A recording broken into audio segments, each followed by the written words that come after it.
teman-teman Dhamma, selamat datang di video pembelajaran kali ini. Pada kesempatan ini, kita akan mempelajari bagian ketiga dari Tipitaka yang dikenal sebagai Abhidhamma Pitaka, yaitu keranjang ajaran tertinggi.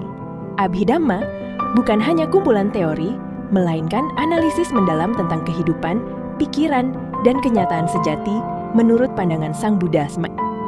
Kita belajar bersama-sama makna dan kedalaman ajaran ini. 1. Latar belakang Abhidhamma Pitaka. Abhidhamma Pitaka lahir dari kebutuhan untuk memahami Dhamma secara lebih sistematis dan filosofis. Menurut tradisi, Abhidhamma pertama kali diajarkan oleh Sang Buddha sendiri di alam Tavatimsa kepada para dewa selama 3 bulan musim hujan. Setelah itu, beliau menyampaikan intisarinya kepada Bhikkhu Sariputta Thera yang kemudian menguraikannya lebih luas kepada para bhikkhu lainnya. Abhidhamma menjadi ilmu mendalam tentang batin dan fenomena yang menjelaskan Dhamma secara analitis berbeda dari gaya kisah atau dialog dalam Sutta Pitaka II. Alasan disusunnya Abhidhamma Pitaka. Ada beberapa alasan utama mengapa Abhidhamma Pitaka disusun, yaitu untuk menjelaskan ajaran Buddha secara ilmiah dan sistematis. Abhidhamma menganalisis setiap unsur kehidupan hingga ke tingkat paling dasar. Untuk memperdalam pemahaman praktis terhadap Dhamma, dengan memahami proses batin dan materi, seseorang dapat mengendalikan pikiran dan mengembangkan kebijaksanaan sejati untuk membantu meditator, bhikkhu, dan umat awam memahami proses mental dan jasmani saat bermeditasi. Untuk menjaga kemurnian pandangan, samadhi, agar ajaran tidak disalah-artikan secara dangkal. 3. Bagian-bagian kitab Abhidhamma Pitaka. Abhidhamma Pitaka terdiri atas 7 kitab utama, yaitu Dhammasangani, menganalisis berbagai fenomena batin dan materi, nama dan rupa vibhanga, penjelasan mendalam terhadap klasifikasi Dhamma, Dhatukata, pembahasan tentang hubungan antara unsur-unsur kehidupan, Pugalapannati, penjelasan tentang karakteristik individu, Pugala, Katavatu, diskusi logis mengenai pandangan benar dan salah, Yamaka, uraian berpasangan untuk memahami hubungan sebab akibat, Patana, kitab yang sangat mendalam, membahas 24 kondisi atau sebab timbulnya Dhamma. Dari ketujuh kitab ini, Patana disebut sebagai Mahakarya karena menjelaskan mekanisme sebab akibat batin dengan sangat rinci. 4. Pancakanda, 5 gugus kehidupan. Menurut Abhidhamma, makhluk hidup terdiri atas 5 kelompok fenomena yang disebut pancakanda, atau 5 gugus kehidupan, yaitu rupa, unsur jasmani atau materi, mencakup tubuh fisik dan indera vedana. Perasaan, baik menyenangkan, tidak menyenangkan, maupun netral. Sanya, persepsi, yaitu pengenalan terhadap objek-objek. Sankhara, bentukan kehendak, pikiran, dan reaksi mental vijnana. Kesadaran, yaitu kemampuan untuk mengetahui sesuatu. 5 gugus ini selalu berubah, saling bergantung, dan tidak memiliki inti kekal. Inilah sebabnya mengapa Buddha mengajarkan bahwa makhluk hanyalah proses batin dan jasmani tanpa aku atau diri sejati. 5. Kesadaran duniawi menurut Abhidhamma. Dalam Abhidhamma, kesadaran disebut citta dan terdapat lebih dari 80 jenis kesadaran tergantung pada keadaan batin seseorang. Namun, secara umum dapat dibedakan menjadi 2 kelompok besar. Kesadaran duniawi, lokiya citta, termasuk kesadaran indrawi, kesadaran baik dan buruk, serta kesadaran yang muncul dalam kehidupan sehari-hari. Misalnya, perasaan senang saat melihat sesuatu yang indah, atau marah ketika menghadapi hal yang tidak disukai, kesadaran adi duniawi, lokutara citta. Kesadaran yang muncul saat seseorang mencapai pencerahan, seperti sotapanna, sakadagami, anagami, dan arahata. Dengan memahami jenis-jenis kesadaran ini, kita dapat mengenali proses mental secara sadar, mengurangi reaksi negatif, dan menumbuhkan kebijaksanaan 6. Analisis Dhamma menurut Abhidhamma. Abhidhamma mengajarkan bahwa seluruh fenomena dapat dianalisis menjadi Dhamma-Dhamma, unsur hakiki. Analisis ini membantu kita melihat bahwa segala sesuatu tidak berdiri sendiri, melainkan muncul karena sebab dan kondisi, paticca samuppada. Dhamma dibedakan menjadi 2. Nama Dhamma, fenomena batin, seperti perasaan, pikiran, persepsi. Rupa Dhamma, fenomena materi, seperti bentuk tubuh dan unsur fisik. Dengan memahami ini, kita belajar melihat realitas tanpa melekat pada konsep aku, kamu, atau milikku. Abhidhamma menuntun kita untuk melihat kebenaran secara langsung sebagaimana adanya 7. 4 Dhamma yang hakiki, Paramata Dhamma. Menurut Abhidhamma, terdapat 4 Dhamma yang benar-benar hakiki, yaitu cita, kesadaran, mengetahui objek cetasika, faktor mental, keadaan batin yang menyertai kesadaran. Rupa, materi, bentuk atau unsur jasmani.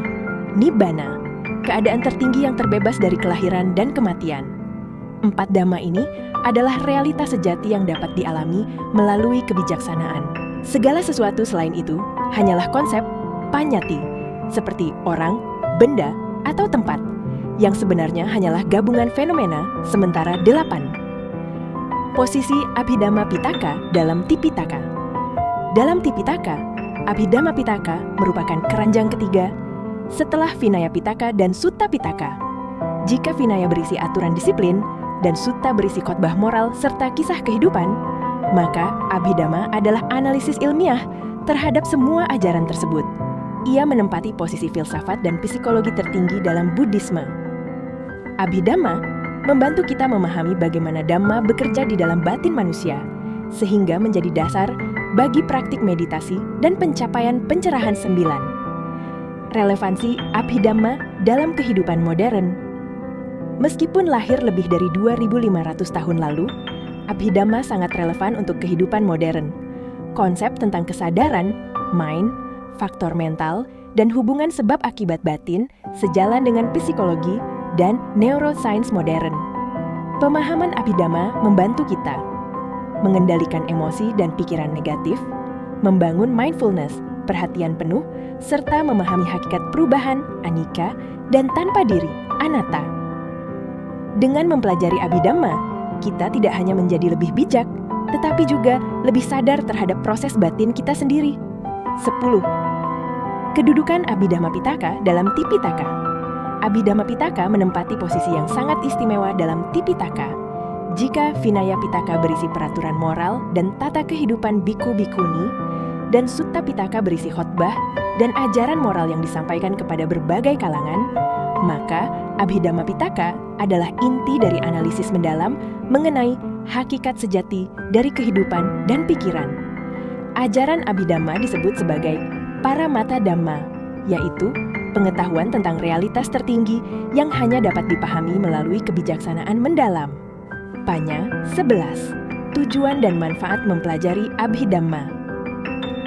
Tujuan utama Abhidhamma bukan hanya untuk menambah pengetahuan, tetapi untuk memurnikan pandangan sammaditthi dengan memahami unsur-unsur mental dan jasmani yang membentuk pengalaman kita. Seseorang akan melihat bahwa tidak ada aku yang kekal, melainkan hanya fenomena yang muncul dan lenyap. Pemahaman ini membantu seseorang mengurangi kemelekatan terhadap diri dan benda duniawi, melatih kesadaran, sati, dan kebijaksanaan, panya, dalam setiap aktivitas, mengembangkan meditasi wawasan, vipassana secara sistematis. 12. Hubungan Abhidhamma dengan meditasi vipassana. Abhidhamma tidak hanya teori, tetapi juga menjadi landasan intelektual bagi praktik meditasi. Dalam meditasi vipassana, seseorang mengamati fenomena tubuh dan batin secara langsung.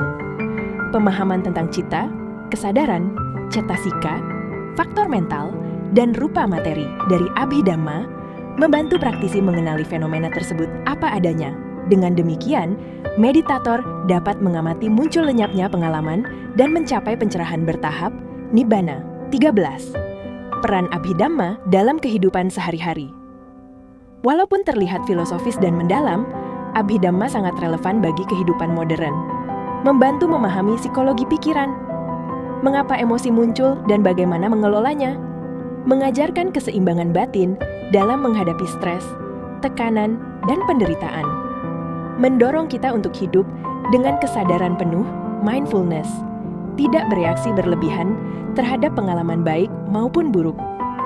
Abhidhamma juga menjadi dasar bagi banyak kajian Buddhis modern tentang mindfulness dan neuroscience.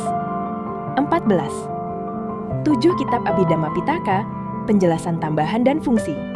Selain menyebutkan nama-namanya, kamu bisa uraikan isi dan fungsinya secara lebih mendalam. Dhamma Sangani, analisis berbagai fenomena mental dan jasmani Vibhangha. Uraian sistematis atas topik-topik seperti agregat, landasan indera, dan kebenaran mulia. Datu Kata, penjelasan tentang hubungan antara unsur-unsur dan faktor mental Pugalapanati. Klasifikasi berbagai tipe individu berdasarkan sifat mental dan moral.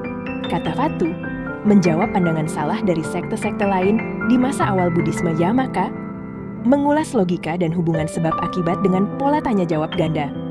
Patana, kitab terpanjang dan paling kompleks, menjelaskan 24 jenis kondisi sebab akibat yang membentuk kehidupan 15. Pandangan Abhidhamma terhadap realitas. Abhidhamma membedakan antara dua jenis kebenaran, Sammutisaka, kebenaran konvensional, seperti manusia, hewan, atau benda. Paramatasaka, kebenaran hakiki yang terdiri dari 4 realitas sejati, citta, kesadaran, cetasika, faktor mental, rupa, materi, nibbana, pembebasan. Dengan mengenali keempat realitas ini, seseorang memahami bahwa dunia hanyalah kumpulan fenomena yang saling bergantung, bukan sesuatu yang kekal. Terima kasih telah menyimak video pembelajaran Dhamma kali ini. Semoga pemahaman tentang Abhidhamma Pitaka dapat menginspirasi kita untuk hidup dengan penuh kesadaran, kebijaksanaan, dan kedamaian batin. Sabbe Satta Bhavantu Sukhitata.